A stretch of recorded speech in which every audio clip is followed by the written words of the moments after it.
I think going into the fourth quarter, you were 5 of 17. What is the mindset that you need to have to erupt for a 23-point quarter after, just struggling throughout the first three? For those who have seen me play before, I normally like to, off a shooting half like that, I normally like to reset, just kind of come back down, reset my mind, quick little meditation in my head, and just come back out focused. I missed my first couple coming out. They were just really good looks, and, the game would have been a lot easier if I made them in the first half, So just come out focused and knock them down. Don't lose any confidence or anything like that. Just play my game and know that they're going to fall if I keep shooting them. Can you describe the zone you were in the fourth quarter? 23, 4 3-pointers, and then obviously those 2 threes, AD and LeBron. Yeah, once I see a couple go in, I can get it rolling. So I was able to just find a little separation and just rise up over the top and make some shots. I thought Mike played great, making shots. Bruce, I think everybody wasn't really offensive game for most of the game, but on defense, everybody stepped up and made big plays. Jeff came in with a big charge. I can go down the line, but everybody had a moment in the game defensively. Jamal, we've heard teammates say that you've come back from the injury a more complete player, a better playmaker. Tonight, I think you flashed a little bit on the defensive end. Can you take me through that last steal? Looked like a lob pass they were throwing up, and you swatted it out, and it ended up in MPJ's 3 that put you guys up 12? You're talking about the weak side, right? Yeah.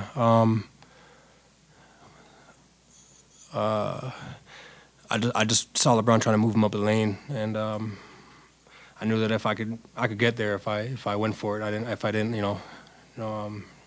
trying to find another word for it, but I just had to go for it and just jump for it, and just I know if I get a hand on the ball, my teammates will be able to grab it. So I just hit it out the air and was able to go down the other way.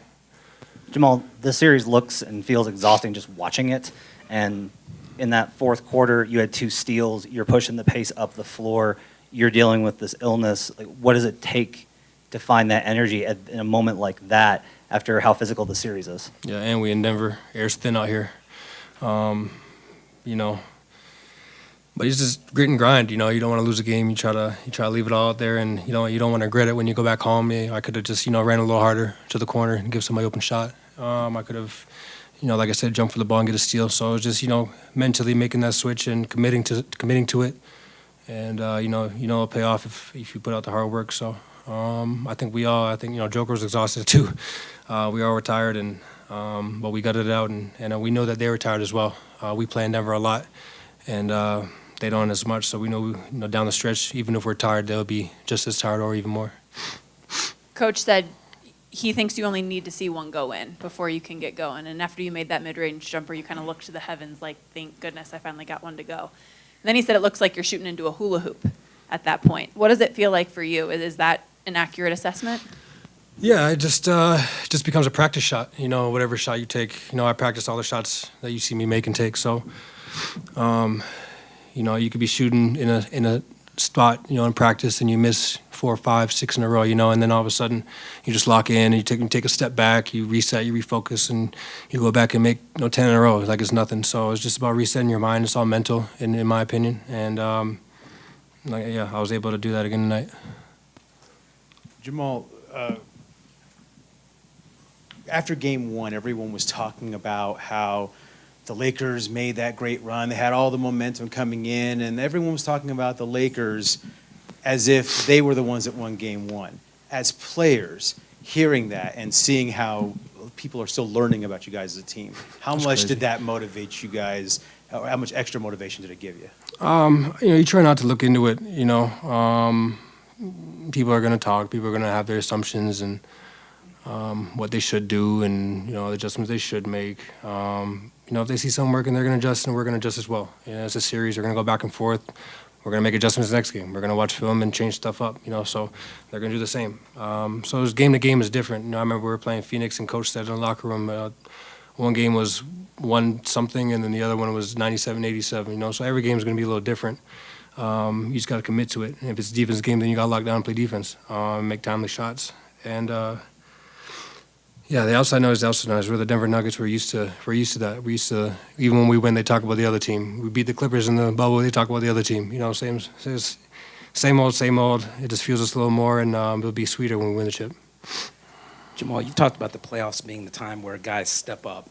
You have 4 fourth quarters of 20-plus points in the playoffs. That's the most since 1997. Second place is Michael Jordan and Allen Iverson with 2. What is it about the fourth quarter that you love? When I was little, I used to, count down the seconds of the shot clock and make the shot and talk like Marv Albert and talk like Mike Green, you know what I'm saying? Just the imagination running as a kid. So, when you get in that moment and, you see your fam in the crowd, you see your little brother, you see Mike Green there, you see all these little reminders. They all pay dividends and make that moment a little more special and just kind of lock you back in. You want to miss that opportunity. And sometimes it's just reflecting on those moments and remembering how fun it was to do that and be able to not miss a stage. Playing in the Western Conference Finals against the Lakers and LeBron James is an amazing opportunity, and it's something you're going to look back in history and remember for the rest of your life. So I just try to make the most of them, and it's fun when you got to go in like that in the fourth. When you hit that 3 over LeBron, they call timeout. You wave your hands out.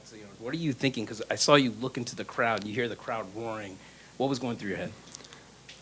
Just like I got it, like I found the rhythm I needed to find. I think when I hit the 3 on the right wing was a good shot, and then the 3 on AD was the one where I was like, okay, I found the mark, I found the target, and just kept finding it.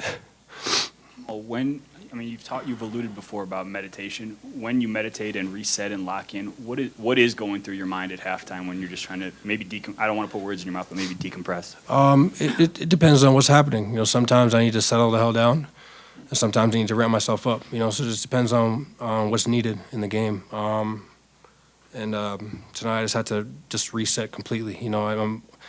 The first half, the second half 3 that I had, the open one, the wide open one, I alligator armed it. Now that just shows me that I'm overthinking it, and there's no reason for me to overthink an open shot. So once I missed that one, and I came up short in the mid range, I said, okay, I gotta settle down even more. I'm overthinking about the shot too much. So it's all mental practice, man. I've been, having bad halves and then a crazy second half for the rest of my life. So I know how to change it. I know what to adjust, and I want to put together a good 4 quarters.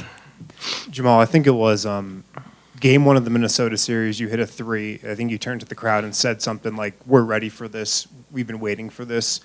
Tonight, was this an example of just like you guys being ready for the moment, especially with how that first half went and just kind of the determination and mental toughness that you needed to battle back? Was this just an example of you guys kind of being ready for the moment here in the playoffs? Yeah, I think even when we're struggling, like we don't lose belief in what we can do. We play like the number 1 seed and we believe we're the number 1 seed, and we back it up. So even when we're struggling, we're a resilient team. We know how to, like I said, adjust and just reset and focus. And we get a couple stops. I think K hit a big 3 and they called timeout.